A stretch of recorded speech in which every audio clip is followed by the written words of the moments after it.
Sud Radio Berkov dans tous ses états. Le face-à-face.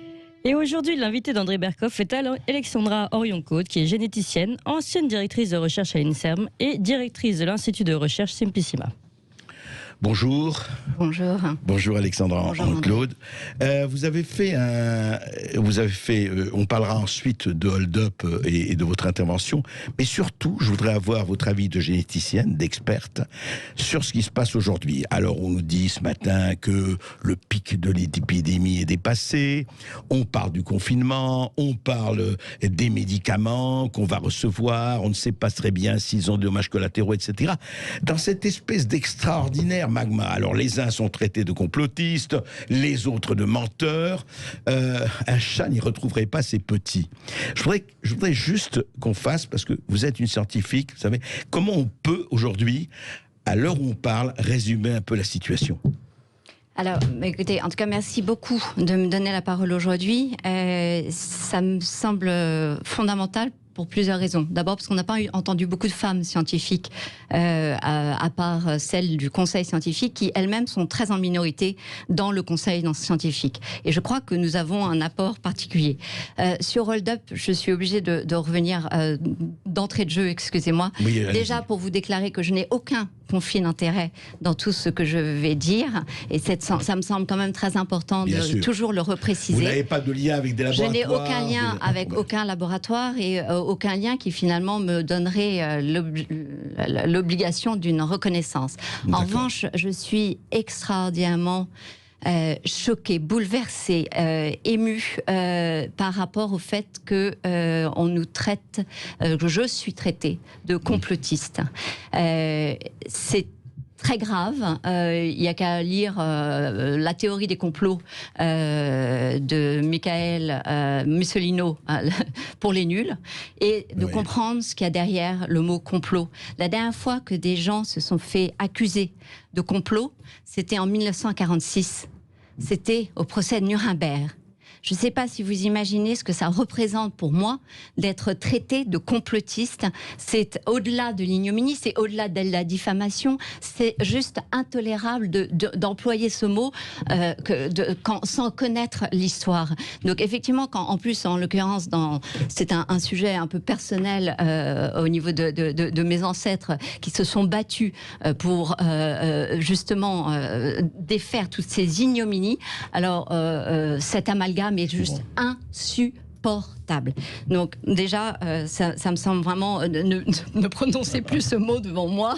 Voilà. Et donc, Hold Up, ça représente... On va en parler plus tard. On en parlera plus tard. Alors, qu'est-ce qu'il en est de notre histoire de Covid, finalement, qui semble justifier tous ces bouleversements que vous venez de décrire, qui sont tous surréalistes, qui sont tous assortis quand même d'une grande violence, d'une grande déshumanisation, eh bien, au risque de choquer, je dirais que basé sur le nombre de décès, d'excès de mortalité. En fait, c'est ça qu'il faut voir. Bien sûr, c'est la mortalité. L'excès, voilà. C'est qu'en fait, au niveau national, est-ce qu'il va y avoir un excès de mortalité? Il y a eu un excès de mortalité au moment de mars-avril. Il n'y a pas d'excès de mortalité notable depuis 7 mois. Voilà, depuis. Ouais. Ça veut dire quoi? Ça veut dire qu'on ne peut pas parler d'un problème de santé publique. Ça veut dire quoi? Ça veut dire qu'on ne peut pas parler d'urgence sanitaire. Ça veut dire quoi? Ça veut dire qu'on n'a pas le droit de continuer à faire passer des informations qui sont fausses en dénonçant les informations fausses que les autres peuvent apporter. Alors, c'est vrai que il suffit de regarder les taux de létalité. Merci beaucoup. Qui sont indiqués par le CDC, institution américaine qui observe depuis le début. Oui, et la grande autorité américaine. La grande autorité américaine en matière Center of Control Disease. Voilà, exactement, en matière de contrôle des maladies. Et qu'est-ce qu'elle nous dit? Elle nous fait une actualisation. À combien est ce taux de létalité? Il est tombé à 0,2%. 0,2%. Exactement, 0,26%. En chiffre mondial Alors, ils font un calcul global et ils dissocient aussi le fait de ne pas considérer les institutions de santé, les maisons de santé comme les EHPAD. Oui, et à ce moment-là, on tombe à 1 pour 1000. Sans les EHPAD, vous voulez dire, sans les maisons de santé, sans ces maisons de... On est vraiment sur une autre histoire et au moment où on est en train de continuer, j'ai envie de dire, sur un TGV, d'une lancée sur la trajectoire d'un pic épidémique qui avait toute la justification de précautions, de mesures, etc. Eh bien, là, on n'a plus de justification. Et voilà, je suis très alertée parce que quand je vois notre président de la République parler de 400 000 morts, qu'il s'attend, ça veut dire quand même que même si on a un taux de létalité à 0,5%, ce qui est vraiment un mauvais élève au niveau du monde, ça voudrait dire qu'on serait 80 millions de personnes infectées en France. Je vous rappelle qu'on est peu beaucoup. Voilà, on n'était que 67 millions d'habitants quand même. Et je rappelle Alexandra Code que le 28 octobre, Emmanuel Macron, je crois que nous avons le sonneur, écoutez ce qu'il disait le 28 octobre. À ce stade, nous savons que quoi que nous fassions, près de 9000 patients seront en réanimation à la mi-novembre, soit la quasi-totalité des capacités françaises. Alors, nous sommes le 15 novembre, exactement, nous sommes à la mi-novembre, et puis il y a, ils l'ont tous dit, il y a 4500, même pas 5000 malades dans les hôpitaux, enfin pour Covid-19. Donc on est à la moitié, et c'est étrange ces chiffres qu'on avance et qu'on lance. Comment expliquez-vous cela ? J'ai l'impression qu'on est revenu au temps des devins. On est revenu au temps des oracles. Alors, on était en plein pic d'épidémie, avec un nouveau virus, avec une nouvelle maladie, qu'on nous parlait déjà, que M. Delfrécy notamment, nous parlait déjà d'une deuxième vague. Et puis là, on a entendu une troisième vague, une quatrième vague. On entend ces chiffres qui sont toujours des projections. C'est quand même extraordinaire de savoir projeter. Et donc on est revenu au temps, pour moi, des oracles, des devins, à coups de chiffres, à coups de modélisation, qui jusqu'à présent ont montré les grandes limites de ces projections. Mais alors, est-ce qu'à votre avis, aujourd'hui, la politique du confinement telle qu'elle est, je demande votre avis à vous, hein, la politique du confinement telle qu'elle est définie, on ne sait pas si on va 1er décembre, etc., mais enfin, telle qu'elle est aujourd'hui, est-ce que pour vous, est-ce que cela tient, je dirais, par rapport, parce que tout le monde vous dit, et à juste titre, oui, mais il s'agit de protéger les gens, c'est très joli de dire on va sortir, etc., mais on voit très très bien ce que ça donne. Alors, c'est là où les gens sont perdus, et on parlera ensuite évidemment du documentaire, mais juste un mot, par exemple, je voudrais vous demander la modélisation. Vous vous rappelez de Niall Ferguson et compagnie. Vous savez que Olivier Véran a dit le confinement est une épreuve pour tous les Français. Je rappelle que le Covid-19, c'est un malade toutes les 2 secondes, une hospitalisation toutes les 30 secondes, un mort toutes les 4 minutes. Mais alors, moi, si on fait une modélisation, et on l'a fait sur les réseaux sociaux, donc un malade toutes les 2 secondes, ça fait 30 malades par minute, 1800 malades par heure, 43 200 malades en 24 heures et 1 296 000 malades par mois. Si je compte une hospitalisation toutes les 30 minutes, ça fait 2 hospitalisations par minute, 120 hospitalisations par heure, 2800 hospitalisations par jour et 86 000 hospitalisations par mois. Et enfin, si je fais un mort toutes les 4 minutes, 15 morts par heure, 360 morts par jour et 10 800 morts par mois. Rien que pour le Covid-19. C'est ça. Vous voyez, en 2 minutes d'interview, entre vos chiffres, vos calculs, sur la base de... Alors là, on n'est pas sur du check news. Non. On est véritablement à utiliser les chiffres qu'on nous donne. C'est ça. On est sur une réalité qui est juste impossible. Donc effectivement, nous ne sommes que 67 millions d'habitants en France et pas 80 millions. Donc voilà, et puis tout ce que vous venez d'indiquer, c'est très illustratif du fait que on a perdu le contact avec justement le scientifique. Alors c'est très étonnant parce qu'on a l'impression que le langage est que scientifique. Ah oui, on mais parle que de ça. On parle que de ça. Et en fait, on est en train de discuter des mesures qui sont systématiquement politiques, ou en tout cas, si on ne veut pas dire qu'elles soient politiques, elles n'ont pas de fondement scientifique. C'est-à-dire qu'effectivement, vous me parlez du confinement qui affecte tellement de Français, tellement de concitoyens, au nom de quoi, de protéger les vulnérables, comme on dit. Ouais. C'est pas de quels vulnérables on parle, et j'aimerais bien qu'on en revienne, moi, sur... Pour moi, on est face à un iceberg, et on continue à parler tout le temps du tiers qu'on voit, et pas des 2 tiers qu'on ne voit pas. C'est quoi les 2 tiers qu'on ne voit pas? Pour moi, c'est les 2 tiers d'une vulnérabilité dont on ne dit pas un mot. Par exemple, la vulnérabilité d'un nourrisson qui ne connaît pas le visage de sa mère, parce que quand il naît, il voit un masque. J'ai eu la chance d'avoir l'échange visuel au travers du regard avec à la naissance de chacun de mes enfants. Je peux vous dire que une des premières choses qu'ils ont regardées, c'est mes yeux et ma bouche. Et ma bouche. Ça veut dire quoi? Ça veut dire qu'effectivement, spontanément, l'enfant a besoin de connecter avec le visage de sa mère et toutes les parties du visage. On va aller plus loin. Après ça, c'est le langage. Et alors évidemment, les enfants qui sont en crèche, eh bien, sont habitués à des masques.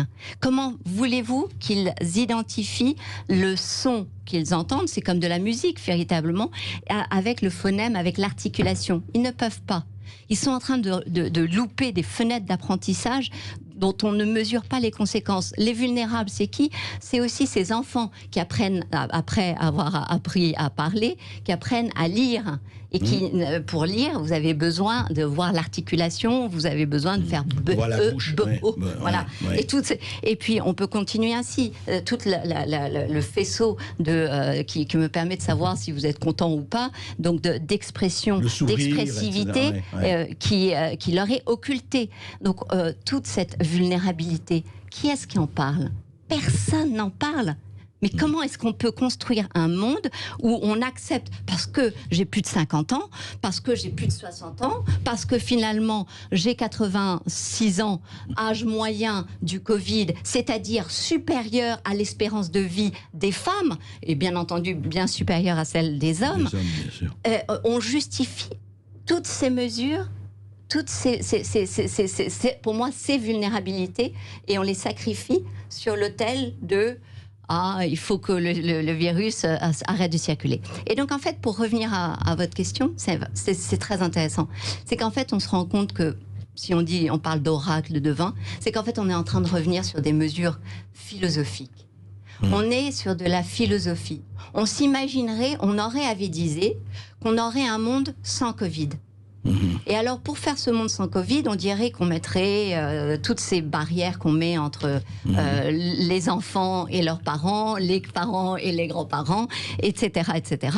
Et qu'on allait vacciner toute la population, parce que c'est obligatoire de vacciner toute la population. C'est un problème de déontologie, de santé publique, etc., de santé publique. Et encore une fois, je réfute l'histoire depuis le début, enfin pas depuis le début, depuis ces quelques mois, depuis la fin du pic épidémique, c'est que pour le moment, je veux bien réviser, moi. Moi, je ne suis pas devin. Donc, peut-être qu'il faudra que je révise mes propos. Mais à ce jour, nous n'avons pas de problème de santé publique au niveau du Covid en France. En revanche... vous dites ça, carrément. Nous n'avons pas de problème... Alors, en revanche, je module, et ça, c'est une analyse qu'on a faite avec, entre l'Institut Simplissima et l'Institut Well and Wise, que je vous ai apporté en primeur. Je vous ai fait un petit cadeau, comme vous aviez la bonté d'inviter une femme scientifique. Et, au micro, s'il vous plaît, Alexandra. Voilà, pardonnez-moi. Ouais. Et en fait, cette analyse nous a permis de dégager 3 profils en France. En fait, on a fait une analyse départementale. Et Alexandra, restons parce qu'on va parler de ça juste après les infos. On a une petite interruption d'infos et après on parle de ce rapport qui nous intéresse tout à fait. Et n'oubliez pas ce numéro de téléphone 0826 300 300. C'est aussi à vous de prendre la parole après 13h. Vous pouvez évidemment interpeller notre invité, Alexandra Orion-Code, et revenir sur tous les autres sujets, notamment ce qu'a dit Michel Rivasi, qu'il faudrait annuler le marché passé avec le laboratoire Gilead sur Remdesivir. Notamment, allez, à tout de suite. Sud Radio Berkov dans tous ses états. Et nous continuons notre entretien avec Alexandra Orion-Code, qui est généticienne, qui est ancienne directrice de recherche à l'INSERM et qui est directrice de l'Institut de recherche Simplissima. Et effectivement, alors, Alexandra Orion-Code, vous avez dit quelque chose de... L'alerte sanitaire est terminée aujourd'hui, à l'heure où on parle, en France. Avec le souci que terminer veut dire oui, c'est voilà. Pas qu'on peut sortir. Donc exactement. C'est-à-dire qu'aujourd'hui, voilà, nous, elle n'est pas. C'est plutôt comme ça que je préfère parler. D'accord. Mais attention, elle est dans certains départements. Et à force de faire un traitement national des données, on perd une granularité qui est importante. Parce que qu'est-ce qui s'est passé ? Le virus, il est arrivé dans certaines régions, par exemple dans le Grand Est, comme vous le savez, oui. À Paris, et il a fait les désordres que nous connaissons du pic épidémique. Où est-ce qu'on en est aujourd'hui ? Nous en sommes à une courbe qui, en nombre de décès, est une courbe que je dirais à faible risque. Si vous avez, on a avec l'Institut Well & Louise et l'Institut Simplissima fait fait ce petit cadeau de cette analyse reprenant les départements où il y a eu un certain nombre de décès, parce que quand il y a trop peu de décès, on ne peut pas compiler les données. Bien sûr. Et on voit les profils verts, que si vous pouvez les montrer peut-être encadrés voilà, encadrés de vert, c'est par exemple le Haut-Rhin. C'est ça. Voilà. Alors je vais les montrer, je ne sais pas si... Voilà, il y a 3 profils en fait ils seront mis sur le site, je précise, juste après. D'accord. Merci beaucoup. D'accord. Voilà, parce qu'effectivement, les profils à faible risque, eh bien, c'est finalement les endroits comme extrémité au droit, tout en haut à droite. Vous voyez le Haut-Rhin. Vous voyez qu'il y a eu un pic épidémique indéniable, c'est-à-dire un haut nombre de décès jour par jour dans ce département, et qu'aujourd'hui, on est au plat, ou avec des petites augmentations, sachant qu'on ne peut pas distinguer... Donc ça a baissé vraiment, la courbe est complètement chutée. Voilà, elle a complètement chuté. Donc c'est ce que j'appelle un profil à faible risque. Et c'est pour cela, d'ailleurs, qu'on ne peut pas traiter les données de façon identique d'un endroit à l'autre. Il y a les profils qu'on dit modérés. Alors, les profils modérés, c'est les choses orange. En orange, par exemple, la région du Nord, par exemple, la région Pas-de-Calais. Je ne sais pas si Thibault, on peut donner un gros plan, mais regarde. C'est vraiment intéressant parce que ça permet de voir que, eh bien, lorsqu'il y a eu peu de morts, ça veut dire que le virus a peu circulé dans ces régions-là, eh bien, il y a une résurgence très vraisemblablement due à la température qui apparaît. Et donc là, c'est ce que j'appellerais du risque modéré, c'est-à-dire qu'il faut quand même surveiller ces régions. Et puis, il y a les régions à profil.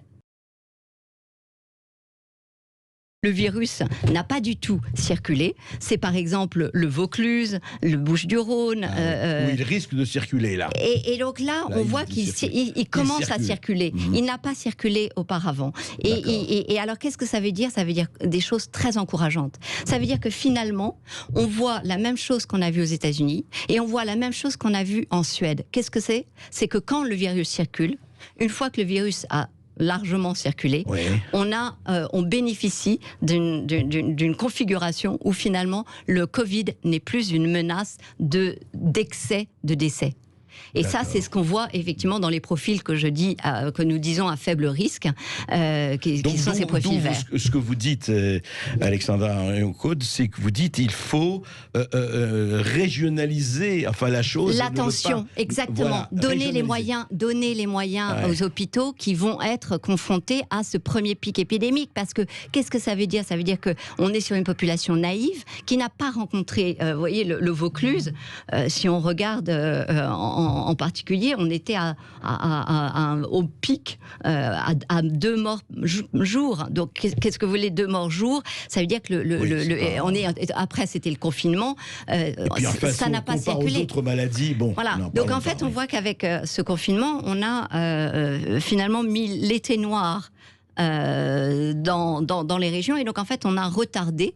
D'ailleurs, je crois que c'était le but recherché. Ouais. On a retardé la circulation du virus. Et on s'aperçoit que, en fait, à bien y regarder, par l'exemple des départements hautement touchés, comme par l'exemple de la Suède, une fois que le virus a circulé, eh bien, circulé, il n'y a plus rien à voir. Et donc, toute la problématique... Une fois qu'il a circulé, c'est qu'on bénéficie. Alors, c'est compliqué de savoir, est-ce que c'est l'immunité... En fait, ce qu'il faut voir, c'est qu'un virus, c'est une rencontre avec un être et le virus. Et donc, est-ce que c'est l'immunité, la fameuse immunité collective? Est-ce que c'est parce que le virus perd en dangerosité? Est-ce que c'est... C'est très, très compliqué de le savoir. Mais ce que vous dites, Alexandra Arion-Côte, c'est que... C'est un scoop, parce que véritablement, ça veut dire revoir complètement la copie du gouvernement et la revoir dans quel sens, si vous avez très clairement être préoccupé en donnant les moyens hospitaliers et de traitement là où il le faut. L'autre aspect qui est important aussi, c'est quand même le fait qu'il n'y a pas eu de surmortalité dans de très nombreux pays européens. Et ça, j'invite vos auditeurs à regarder Euromomo, parce que ça sert à rien de voir des films qu'on injurie en utilisant un qualificatif que je ne répéterai pas, comme vous le savez, si jamais les gens ne vont pas voir par eux-mêmes. Alors moi, j'invite les gens à taper Euromomo. Euromomo comme euro européen, en un mot, Euromomo, et ils vont sur Graph. Alors évidemment, ils vont penser qu'ils ne sont pas scientifiques, mais c'est pas très compliqué de regarder à la fin de la page, pays par pays, le comportement, le profil de l'excès de mortalité année après année, 2017, 2018, 2019. Comparer les années précédentes où il n'y avait pas de Covid et comparer d'un pays à l'autre. Et on voit des choses très très intéressantes. On voit que, typiquement, en Autriche, en Allemagne, au Danemark, en Estonie, en Hongrie, dans tous ces pays, il n'y a eu aucun excès de mortalité. Aucun excès de mortalité. Le virus a circulé là-bas. On le sait par le nombre de tests qu'ont fait les Allemands notamment. Ça veut dire quoi? Ça veut dire qu'on peut le traiter. C'est très simple. Ça veut dire qu'eux ont su prendre en charge puisqu'ils n'ont pas eu le pic épidémique que nous avons eu. C'est hautement... donc mon message, vous voyez, il apporte beaucoup de douceur et d'espoir à dire, mais finalement, si on fait juste les choses différemment et qu'on reprend tout, on fait un rewind, on reprend toute l'histoire en utilisant un rewind, parce que le reset n'est pas possible, il est illusoire, et donc le but n'est pas là. Le but est de prendre la réalité des choses et de donner le maximum de chance aux gens de guérir du Covid actuellement. Bien sûr. Non, mais ça, c'est très important de le signaler. C'est-à-dire, en fait, ce que vous proposez, ce que vous dites, c'est une autre stratégie. C'est une autre... Voilà, en fait, c'est un regard aiguisé par la compréhension que 9 mois après, on peut avoir, simplement en regardant la France, bien entendu, mais aussi les pays voisins. Bien sûr. Voilà, parce que sinon, ça ne sert à rien.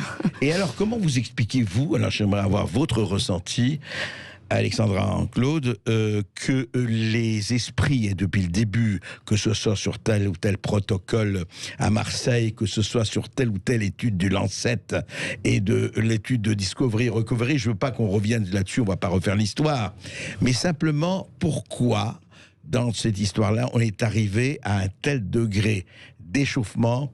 Et c'est une litote, je dirais d'hystérisation entre les pour, les contre. Je ne vais pas employer le mot que vous n'aimez pas, mais enfin, voilà, il existe et il est là, il a été utilisé. Les rassuristes. C'est pas moi qui dis, voilà, les rassuristes et les autres. Ce qui est pas malin non plus, et ce que je n'essaye pas de faire avec, vous voyez, les résultats que je vous ai montrés, les graphes que je vous ai montrés. Donc, effectivement, ni rassuriste, ni le mot que je ne souffrirai plus d'entendre, hein, parce que voilà, c'est trop grave. On est d'accord. Je crois que c'est encore une fois un peu philosophique. C'est parce qu'en fait, on a pris des mots qui n'étaient pas les mots scientifiques. Donc on a parlé de vague. Le mot vague en épidémie, c'est pas un mot qu'on utilise d'habitude. D'ailleurs, il est vague, le mot vague. D'ailleurs, il est vague. Donc c'est un nouveau vocabulaire. Après, on a pris des nouvelles techniques, des nouvelles méthodes. Le test PCR, ça n'est pas un test pour diagnostiquer d'habitude. Donc en fait, ça n'est pas un test qui peut révéler la contagion. Après, on s'est affranchi de choses que d'habitude on fait, c'est le postulat de Koch, vous savez, et qui finalement... Comme le bacille du même nom. Comme le bacille du même nom. Et alors, ce brave scientifique, médecin allemand brillant, qu'est-ce qu'il a fait? Il a dit, vous savez quoi, quand il y a une maladie infectieuse, on va essayer de faire le lien entre l'agent infectieux et la maladie. Ça semble simple, mais souvent les idées simples sont les plus dures et les plus brillantes. Et effectivement, c'est le postulat qui a gouverné nos approches pendant des années et des années. Pas ce coup-ci. Ah bon, pourquoi? Ben non, ce coup-ci, on n'a pas fait une isolation à proprement parler du virus pour tester sa contagiosité sur des modèles animaux. Pourtant, on savait sur quel modèle animaux on pouvait le faire. on en a tellement entendu parler. Donc vous voyez, c'est des choses qu'on peut pas, que je peux pas expliquer. On n'a pas fait non plus les autopsies en temps et en l'heure. On les a fait, mais pas en temps et en heure. Donc, on a aussi parlé de masques, de confinement pour la population saine. Tout ça, c'est pas un vocabulaire scientifique. Ça veut dire quoi? Ça veut dire que ça ne repose pas sur un fondement scientifique. On est parti en philosophe sur sur un modèle théorique que nous aurions sur un monde sans maladie. Et c'est un courant qui nous vient des États-Unis. Comme d'habitude. Alexandra Riencourt, restez avec nous. Nous allons après ceci continuer avec nos auditeurs qui, je suis sûr, ont beaucoup de questions à vous poser. Et qui n'ont qu'un seul numéro de téléphone dans la tête, c'est celui-ci, 0826 300 300. C'est à votre tour. Le parfum Terre de France, 100% des bénéfices au service de notre pays, présente. Ici Sud Radio. Les Français parlent au français. Les carottes sont cuites. Les carottes sont cuites. Sud Radio Berkov dans tous ses états. André Berkov dans tous ses états avec son invité Alexandra Orion-Claude et avec vous, chers amis, qui nous appelez 0826 300 300. On donne tout de suite la parole à Laetitia qui nous appelle de Pressac, c'est dans le Lot. Bonjour Laetitia. Oui, bonjour Laetitia. Bonjour. D'abord, je voudrais remercier Madame Alexandra Orion-Claude pour s'être engagée comme ça au sein de l'équipe du film Hold Up. Merci beaucoup.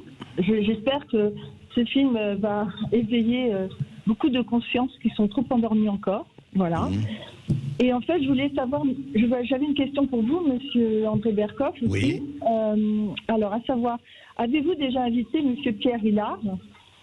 Monsieur Pierre Hilard. Je connais pas.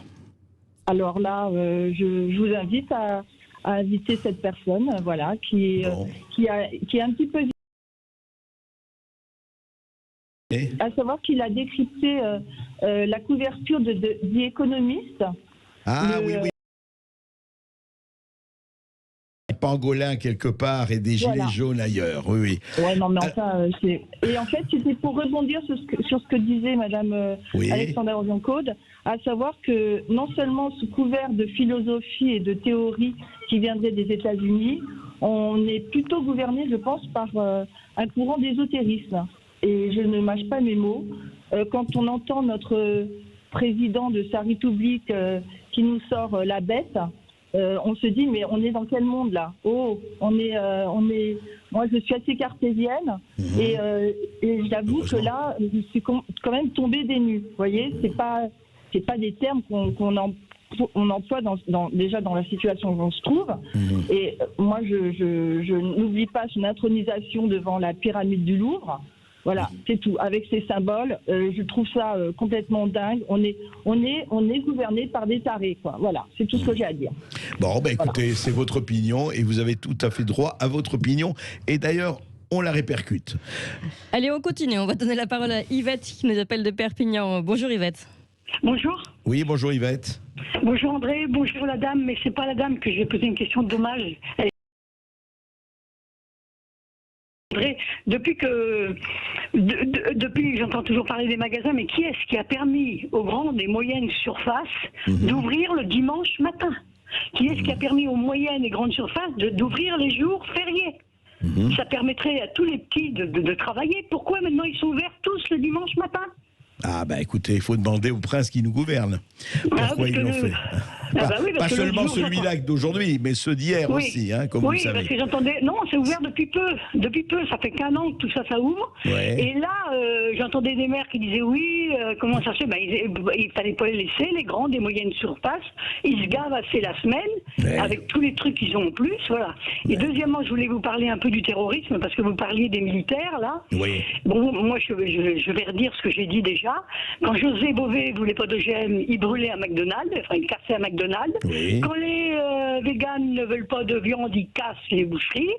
Quand j'entendais sur la 2, il y a des gens qui veulent pas qu'on aille dans les forêts avec des VTT et des petites motos, ils mettent des fils barbelés partout entre les arbres. Quand les écologistes veulent pas qu'il y ait des SUV, ils disent le groupe Ronce dit qu'il faut percer les pneus et dégonfler les pneus. C'est à l'émission de Laurence et Pierre que j'ai entendu ça le samedi. Mais alors le terrorisme, il n'est pas forcément avec les musulmans. Il est partout de tous ces gens-là qui veulent absolument qu'on pense comme eux, comme eux, toujours comme eux. Ils veulent imposer, effectivement. Voilà, imposer. On est libre quand même de choisir notre façon de penser. On peut voir les choses autrement qu'eux. Moi, je peux très bien aimer la viande sans les démolir. Je ne vais pas démolir des trucs végétariens. Je ne le ferai jamais, ça. Enfin bon, et pour terminer, j'ai entendu que Cohn-Bendit, qui a une de vos émissions... Ah non, il n'est pas dans mon émission, Cohn-Bendit. Non, mais j'ai entendu que Cohn-Bendit avait dit au professeur Raoult,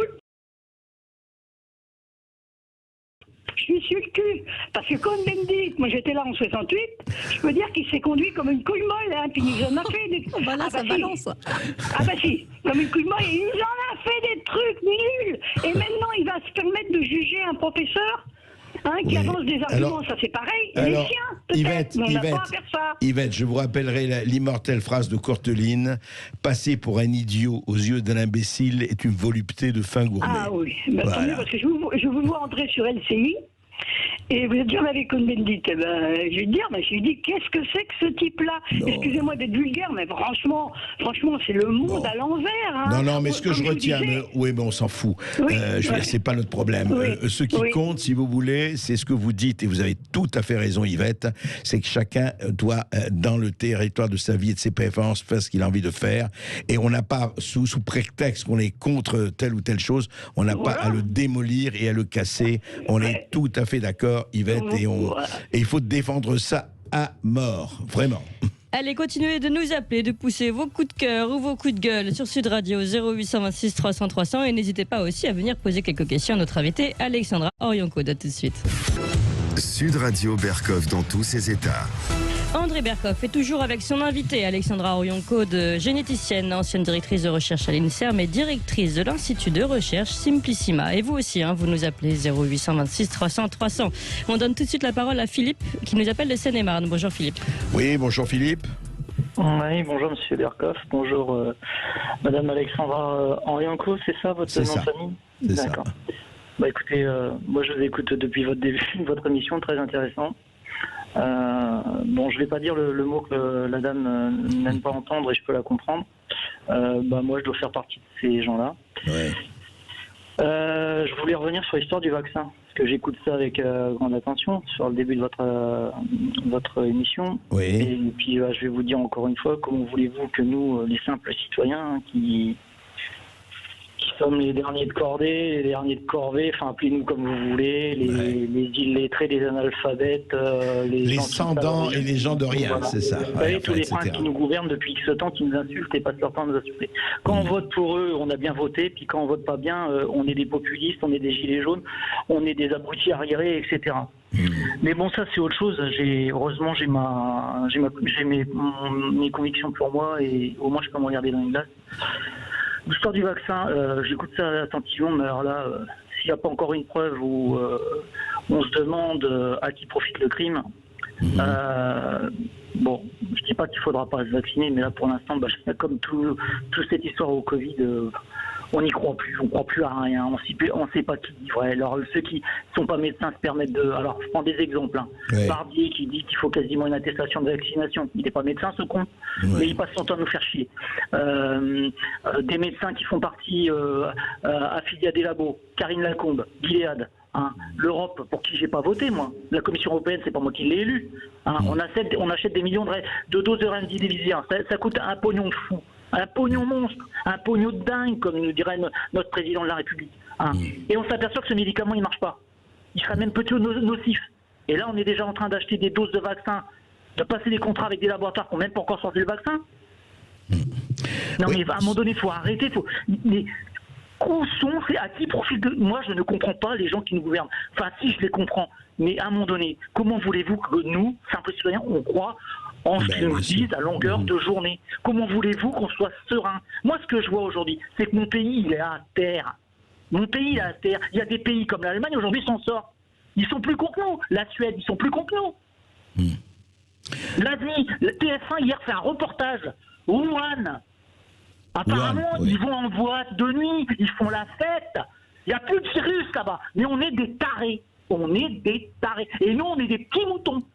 On est des petits moutons, j'ai le cul assis chez moi parce que je suis en télétravail et je suis confiné comme un con parce que j'obéis comme un con et que je suis un lâche. Et à un moment donné, ça va péter, on va tous descendre et ça va foutre le feu. Moi, j'en peux plus de cette histoire. Je me rends dingue, ces gouvernants. Olivier Véran, Macron, tous ces gens-là, même ceux qui étaient avant. Non mais vous n'êtes pas le seul à penser ça et à le formuler comme ça, et je comprends très bien.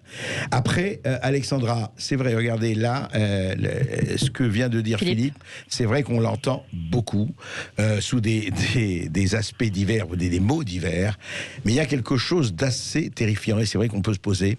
On fait des choses, on dit des choses, on décrète des choses, alors je veux bien que la science soit compliquée, je veux bien que la maladie soit compliquée, je veux bien qu'on ne peut pas être tous médecins, surtout pas, d'ailleurs, c'est pas le problème, ou scientifiques ou chercheurs. Mais quand même, laisser les gens dans une telle ignorance et dans un tel doute, en ne leur faisant que briller que la peur de la mort, parce que c'est ça, c'est quelque part un management par la peur, pas seulement en France, mais dans d'autres pays. Qu'est-ce qu'on peut faire là, quand vous entendez ce que vient de dire Philippe? Alors d'abord, moi c'est vrai que depuis le début, là, les différentes interventions, je souffre viscéralement pour toutes ces personnes qui s'expriment, parce qu'on voit leur souffrance, on l'entend, et c'est vrai qu'on l'entend pas beaucoup, et que finalement si Hold Up a eu un mérite, c'est aussi de faire entendre une partie de cette souffrance qu'on ne voulait pas entendre. C'est toujours dérangeant d'entendre la souffrance, et d'ailleurs j'en suis profondément attristée. Après, j'ai envie de dire, donc, on vit une période historique, comme nous n'en avons jamais vécu, avec des bouleversements qui reposent très largement sur le principe d'innovation. Finalement, on a innové avec une stratégie de confinement des populations saines, on a innové avec des masques portés par dehors, par le grand public, on a innové, et là on est en train d'innover en vaccin, non pas parce qu'on développe un vaccin, parce que ça c'est assez logique, on a une nouvelle maladie qui arrive, on cherche un vaccin. Normal. Rien de plus banal, j'ai envie de dire, que cela. Ce qui est différent encore ce coup-ci, c'est que on choisit des stratégies qu'on n'a jamais expérimentées chez l'homme, notamment d'une vaccination à ARN messager. Alors là, on se dit, mais pourquoi est-ce que tout le temps on est dans l'innovation? Alors c'est quand même curieux, parce que j'entends mon ancien maître de thèse qui s'est beaucoup exprimé sur mon compte de façon mensongère, mais bon, qu'importe, et qui dit des choses intéressantes. Il dit, je suis pour le progrès, je suis pour aller de l'avant. Moi aussi, en fait, on partage ça, et c'est pour ça que j'ai été heureuse d'apprendre à ses côtés. Vous parlez d'Axel Kahn. Non, je parle d'Axel Kahn. D'accord. Non, mais au-delà de ça, quand vous dites qu'il y a un bouleversement... Oui, mais c'est-à-dire que lui, comme nous, en fait, on cherche d'aller de l'avant et d'aller vers le progrès. Et puis, en fait, ce qui est intéressant, c'est qu'au moment où on lui dit, bah voilà, il y a une nouvelle stratégie innovante de vaccin ARN messager, et qu'est-ce qu'il dit? Ah bah, moi, je veux faire vacciner par la stratégie ancienne. Donc, on voit bien là qu'il y a quand même... le progrès progrès s'arrête avec l'innovation. C'est ça, c'est-à-dire qu'en fait, on est en train de nous mettre en marche forcée, et du côté de la loi de bioéthique, c'est la même chose. On est sur une espèce de supermarché de la reproduction qu'on est en train de mettre en route avec les gamètes. Donc les gamètes, c'est les ovocytes, c'est nos spermatozoïdes, c'est les embryons qui deviennent des objets des produits de supermarché. D'un supermarché. Et donc on voit bien comment finalement on est en train de shifter d'une santé qui s'adressait aux malades à une santé qui devient un bien de consommation pour la population saine. Et donc c'est pour ça, par exemple, c'est important. Voilà, c'est très important. Avant, on traitait les malades, mais là, on traite tout le monde. Voilà. Parce que potentiellement, vous pouvez devenir des malades, donc on va vous traiter à l'avance. Alors du coup, à vos auditeurs, j'ai envie de dire, j'ai une très bonne nouvelle pour nous tous, c'est que si la preuve que nous sommes en vie, c'est que nous allons mourir. Et donc effectivement, au lieu d'avoir peur et d'être tétanisé et d'être dans ce sentiment de violence et d'injustice, déjà, si simplement on acceptait notre condition en disant, l'avantage c'est qu'on sait qu'on va mourir, et c'est une bonne nouvelle parce que sinon je ne serais pas vivante. D'ailleurs, un virus ne meurt pas. Oui, alors, on l'a beaucoup personnalisé, le virus. Le virus, il se promène, il s'accélère, il décélère. Il est dans l'air, il est dans l'air. On a l'impression qu'il a... Enfin, vraiment, il est très, très personnalisé. Non, ce qui est intéressant quand même, Alexandra, juste un mot. Oui. Dites-moi, ce virus, vous qui vous y connaissez là-dedans, c'est un virus extrêmement intelligent. Il n'entre pas dans le métro. Il ne va jamais dans les RER. Il ne se bat absolument pas si vous êtes assis. Si vous êtes assis, il ne vous touche pas. Mais en revanche, si vous êtes debout, il touche. Attention, en forêt. Alors, c'est quoi, il est respectueux de la nuit, le jour. Voilà. Le jour, il dort. Et c'est un octambule, le virus. Voilà, il ne circule que le soir. C'est très, très... Non, mais c'est un virus vraiment très remarquable, quoi. C'est un virus people, hein, il est en boîte. Non, mais pour revenir à ça, quand vous dites... Mais on sait très bien qu'on va tous mourir, etc. Oui. Mais le problème, et que la survie de notre espèce n'est pas conditionnée à une vaccinisation du monde entier, quand même. Vous êtes, alors soyons clairs, là actuellement, Pfizer parle d'une vaccination à 90%, etc.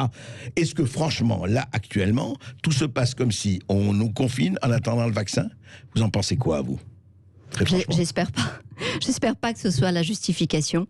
Ça serait, ça fait partie des idées peut-être qui sont un peu soulevées par Hold Up, sur lequel moi je vais pas. C'est le bémol que je mets moi. Vous voyez, c'est ça. Moi je vais pas rentrer là-dedans. Moi je suis dans Hold Up. J'ai participé en tant que scientifique avec d'ailleurs d'autres scientifiques. Mais pas sur les extrapolations. Certains avec lesquels je suis pas d'accord. Ce documentaire, c'est d'ouvrir le débat et de faire coexister des paroles qui sont... Non, mais vive la discussion. Le problème, c'est que encore une fois, faut les remettre dans sur Hold Up, il y a pour moi des choses très très bien, des choses complètement délirantes. Je crois qu'il y a des aspects qui ont choqué. Voilà. Ça, c'est regrettable parce que moi mais discutons-en, etc. Mais pour revenir à ça, vous êtes de la même façon que moi, je suis scandalisée quand on me dit ce mot que je ne supporterai plus qu'on m'envoie. Parce que je comprends. Je comprends. Non, mais ils vont continuer à l'utiliser. Vous en faites pas. C'est parce que vous ne supportez pas que tous l'utilisent. Oui, mais c'est grave. C'est quand même une incitation, à mon avis, à la haine. Hein. C'est-à-dire qu'effectivement, il y a quelque chose de. C'est-à-dire qu'à l'utiliser. Je crois qu'il y a quelque chose de profondément malsain et dangereux. Non, mais je vais vous dire, Alexandra, sachez, à tout autre niveau, dans les débats. Il s'agit, on parle du nazisme. Oui. On parle pas de... Le complotisme, c'est le procès de Nuremberg. Et le procès de Nuremberg, c'était contre les nazis. Oui, mais vous savez très très très bien qu'aujourd'hui, ce mot, mais on va revenir là-dessus, les gens ne font pas du tout allusion au nazisme. C'est pas ça le problème. Le problème, c'est que... Je le fais, donc du coup... J'ai compris. Mais à quelques... Non, mais sachez, parce que vous pouvez pas aussi ignorer ça, à quelque niveau que ce soit, aujourd'hui, parce que c'est la facilité, vous savez, c'est le socialisme des imbéciles. C'est-à-dire, à quelque niveau que ce soit, si vous avez une opinion différente, il va vous traité de, etc. Parce que c'est facile. Cum plo, voilà. cum avec, plot, alors soit c'est l'intrigue, soit c'est peloton se mettre ensemble. Nous n'avions, Pierre Barnerias ne nous a jamais, qui est un ami et qui est vraiment, dont je salue le courage parce que, qu'est-ce qu'il s'en prend, et que je remercie d'avoir fait ce film parce que c'était dur de le faire. Eh bien, il ne nous a jamais fait, se rencontrer. Non, nous ne sommes pas rencontrés. Non, sûr, donc, qui dit complot dit quand même le fait que les gens vont se rencontrer. Donc, vous voyez comment il faut dénoncer. Et tous les propos qu'on me prête sont faux. Alors, certains, en plus, dans le film, sont un petit peu je voudrais revenir édulcorés. Mais je sais. D'ailleurs, mettre dans leur contexte. Et hélas, je vais l'employer une fois, mais je crois que vous seriez d'accord. Moi, je dis simplement, le complotisme, c'est la façon de peloter les cons. Ouf, parce que c'est joliment dit. Voilà. C'est un joli jeu de mots. Et puis passons à autre chose. Non, juste le vaccin. Le vaccin. Vous êtes, je veux dire, vous n'avez pas un principe d'être pour ou contre le vaccin, bien sûr. Je dois ma carrière, l'inspiration de ma carrière à Monsieur Louis Pasteur. Alors, parce qu'effectivement, je trouve que c'est une extraordinaire aventure à laquelle la France est très concrètement associée. Et donc, non, il ne s'agit pas d'être pour ou contre un vaccin. Et je trouve ça logique et normal qu'on recherche à développer un vaccin quand il y a une nouvelle maladie. En revanche, effectivement, pour répondre encore une fois à l'auditeur, je crois que de façon factuelle, il y a un intérêt des intérêts absolument vertigineux à développer ce vaccin. On est en train de parler de sommes que je ne comprends même pas. Centaines de milliards de dollars. Voilà, exactement. Ouais. Et par laboratoire, au minimum, 6 milliards de dollars par laboratoire au minimum. Comment on calcule ça? On le calcule en nombre de doses qu'on multiplie par en gros un coût de $20 par dose. Donc ça se calcule. Encore une fois, toujours essayer de donner des chiffres et des moyens de compréhension par vos éditeurs. Très bien. Allez, vous continuez de nous appeler 0826 300 300. Jérémy, on va vous donner la parole juste après ce moment-là. Sud Radio Berkov dans tous ses états. Et les Français parlent au français, les auditeurs de Sud Radio parlent à Sud Radio. Et tout de suite, on donne la parole à Jérémy qui nous appelle de Paris. Bonjour Jérémy. Oui, bonjour Jérémy. Bonjour Madame Haute-Carion, bonjour Monsieur Berkov. D'abord, je voulais vous remercier en fait pour votre intervention, Madame, qui est vraiment claire et qui dénote en fait dans tous les messages de la presse qui sont relayés en ce moment. Et effectivement, j'ai l'impression qu'il y a une sorte de voix dominante et toutes les réflexions autres ou contraires en fait sont malvenues aujourd'hui. Vous avez parlé en fait, vous avez parlé en début d'entretien des projections en fait basées sur les déclarations du gouvernement qui sont totalement irréalistes. Et Madame Haute-Carion, vous parlez d'une approche scientifique. Je voulais savoir, vous avez montré aussi des graphes. Je voulais savoir comment étaient calculés et comment vous vous basez sur ces travaux de recherche. Alexandra, c'est-à-dire que oui, enfin la méthode de recherche, en fait. Exactement, oui. Alors, comment j'ai compilé ces graphes, c'est ça? Exactement, oui. Alors en fait c'est très simple. On a pris les données du site de santé publique, donc qui sont officielles, et on en a juste écarté les décès liés dans les EHPAD, parce qu'effectivement c'est quand même une circulation particulière, et on a travaillé sur ce qu'on appelle des bandes passantes de 7 jours pour pouvoir lisser, parce que si on est au quotidien, il y a tout d'un coup des rectifications au moment où le chiffre sort, et donc ça permet de lisser les courbes. Donc il n'y a pas beaucoup de trafic entre guillemets de données, et j'avais cette curiosité depuis le début, parce que j'avais regardé le profil des États-Unis, il m'avait beaucoup intéressé. On voyait bien que alors je ne parle pas de vague de l'épidémie, mais je parlais de vague de la façon qu'avait le virus de sévir dans un si grand continent, dans un si grand pays comme les États-Unis. Et on voyait bien, c'était des États qui, de façon séquentielle, s'allumaient. Oui, pas partout, mais voilà. Et lié, ce qui semble assez important aussi, à la densité démographique quand même. Ça, c'est important. C'est logique, quand on est très nombreux. Et c'est d'ailleurs quand on est confiné, le virus va plus circuler dans un endroit donné. Voilà. Donc, comment on a travaillé. J'espère que ça répond à votre question. Clémence. Jérémy, oui. Du coup, c'est similaire à ce que vous disiez tout à l'heure sur la disparité régionale, même en France. C'est ça, c'est la même chose. D'accord. Merci Jérémy. Merci beaucoup Jérémy. Merci Jérémy. Merci, au revoir. On va partir à Nantes, on va donner la parole à Bruno. Bonjour Bruno. Oui, bonjour. Oui, bonjour Bruno. Bonjour. Tout d'abord, je tenais à vous remercier pour votre émission. C'est fort intéressant de soulever toutes ces questions et puis d'éveiller un petit peu les consciences des gens. Donc un grand merci aussi à Alexandra pour toute son investigation et tous ces éclaircissements qui nous sont donnés. Moi aujourd'hui, je souhaitais intervenir surtout sur un cas particulier parce que voilà, j'ai une petite fille de 8 ans qui est scolarisée en école primaire, à qui on impose le port du masque au quotidien. Je m'y suis opposé dans un premier temps. J'ai fait l'objet d'un refus de la directrice et puis d'une exclusion de ma fille. Et donc, suite à ça, le directeur de l'académie m'a adressé un courrier me disant que seul un certificat médical pourrait la dispenser de ce port du masque. Donc j'ai donc été consulté notre médecin traitant, bien entendu, qui a bien constaté qu'effectivement ma fille faisait l'objet de maux de tête et de maux de ventre consécutivement au port de ce masque, qui leur sont imposés quand même 8 heures consécutives, toute la journée. Et et le problème, c'est que le médecin m'a répondu texto, je suis pleinement d'accord avec vous, mais je ne peux pas vous délivrer de certificat médical parce qu'on reçoit des menaces de l'ordre des médecins, nous menaçant de poursuites pour certificat de complaisance si on délivrait des certificats à des enfants. Pour votre fille, par exemple, ce serait certificat de complaisance, c'est ça? Oui. Alexandra.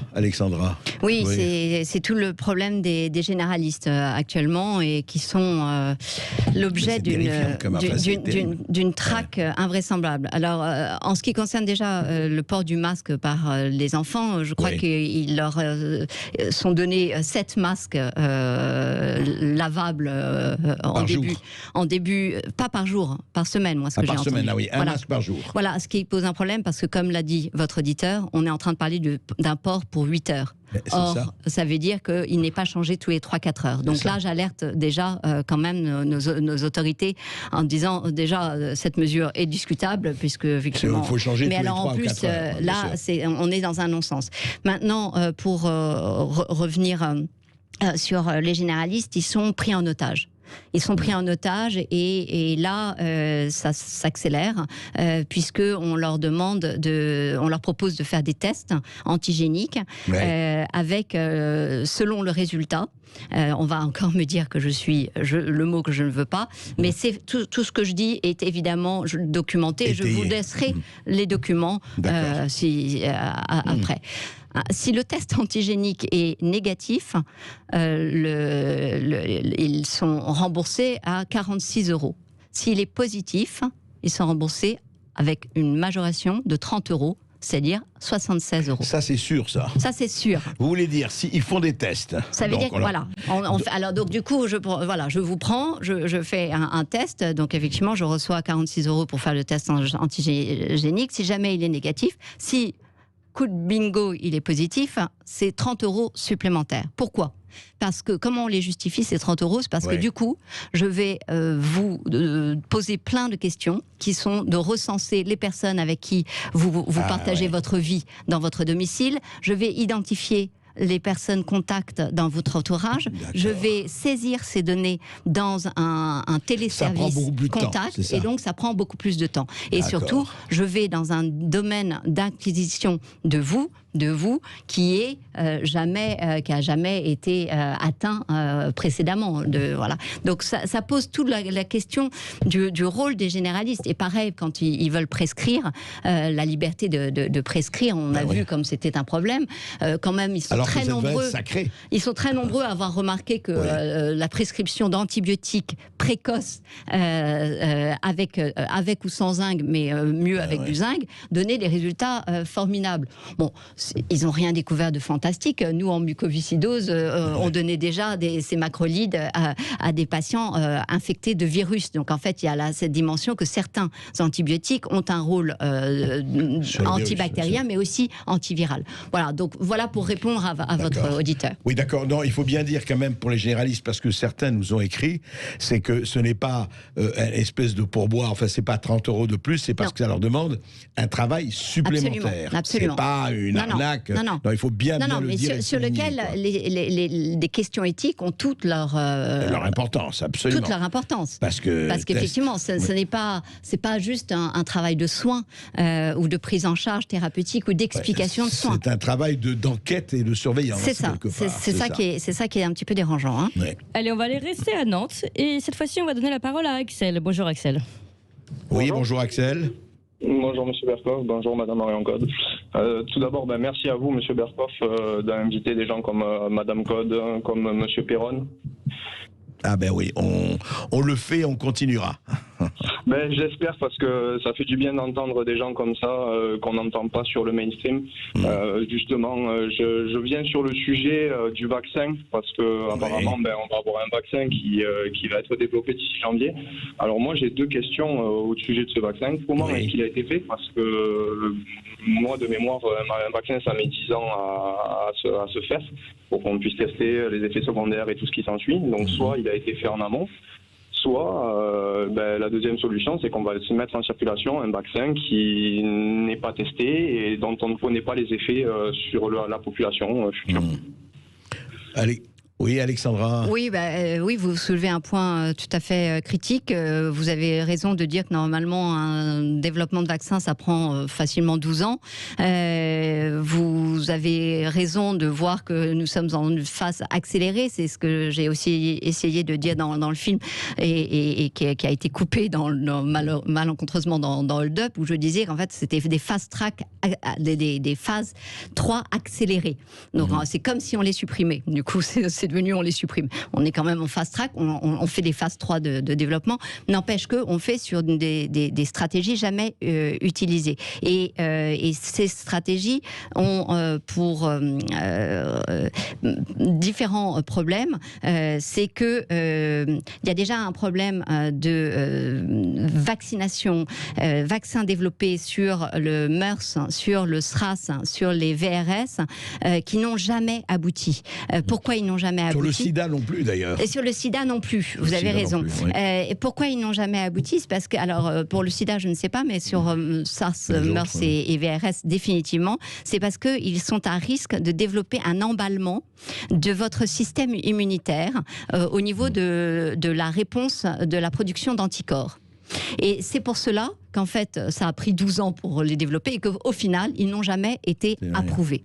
Là, Mais là, avec Pfizer, il dit qu'il a essayé, non, juste pour sur 30 000 personnes. Enfin, ils ont. Donc voilà, il parle de 90% d'efficacité, il faut le comprendre. Ça veut dire qu'en fait, ils ont pris en gros 40 000 individus et que sur ces 40 000, il n'y en a que 94 qui ont été infectés. Ça semble pas beaucoup quand même. Quand on voit tout ça, on se dit quand même tout ça pour ça. Bon, qu'importe. En tout cas, ils ont eu la chance d'avoir 94 infectés. Et sur ces 94, effectivement, ils ont pu démontrer qu'il y avait 90% d'efficacité. Ça veut dire quoi? Ça veut dire une réponse de production d'anticorps et voilà, positive. Alors, c'est dérangeant parce que la réponse à ces SARS, MERS, elle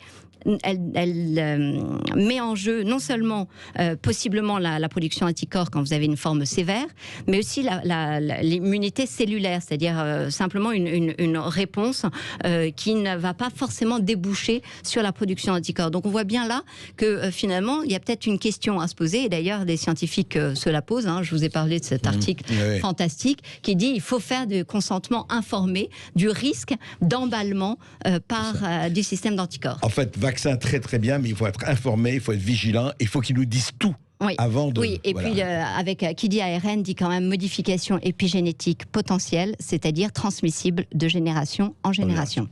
Merci beaucoup Alexandra Arion-Caude. Et je rappelle, ancienne directrice de recherche à l'INSERM et directrice de l'Institut de recherche Simplissima. Merci à vous André Berkoff, on vous retrouve demain à midi. Pour ceux qui veulent réécouter cette émission passionnante avec une interview très riche, vous pouvez la réécouter sur YouTube et en podcast sur sudradio.fr. Et puis évidemment, Sud Radio continue avec Brigitte Lahaye qui pose cette question: comment surmonter sa tristesse amoureuse?